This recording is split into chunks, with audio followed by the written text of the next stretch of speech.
Welcome back. You're watching First Page Live on ET Now. Europe, and things are once again unpredictable there. Spain, they don't want money. Greece wants more money and more time. Since EU finance ministers are meeting later this week in Europe, no one knows how things would move. So perfect time to bring on board Steen Jacobsen, Chief Economist at Saxo Capital. He joins us from Sydney. Good to have you on the show. Steen, as the policymakers, they need to discuss Greece funding needs. What do you expect to hear from there? I think it's kind of ironic that the IMF has a target of 120% of GDP when all papers, all academic studies shows you that you have a debt which is higher than 90%, you have a tax on future growth. Of course, today Greece is at 180 going towards 190.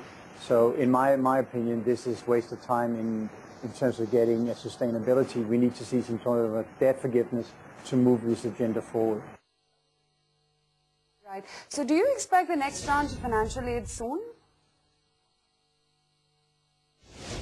It will be paid out, I presume, today or tomorrow or this week. It's pretty clear that it will be the end solution. But I think that's not what's interesting. The interesting thing is it absolutely changes nothing in terms of the dynamics of Greece's inability to move itself and its economy forward. Will the Eurogroup eventually take a haircut? What's your understanding? I think PSI was already involved, and I think an OSI is now happening. We've seen a massive change in sentiment in the core European countries like Germany and Netherlands recently. It looks like there will be a haircut on Greek debt sometime this year, but the political ramifications, of course, pretty big in terms of this being the year where Germany goes to elections, so Merkel will have something to defend. Right. So do you expect Greece to exit Eurozone in 2013, and does the risk increase ahead of German elections? I think the German election will be a central part of what ultimately happens with Greece, because Germany needs to decide what they want with Europe.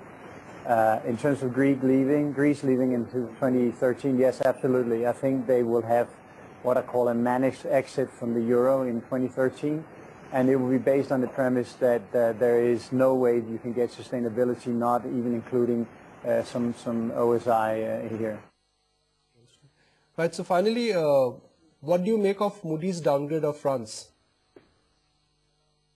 Well, it was expected. They came, of course, in the heels of what S&P has done on the same issue.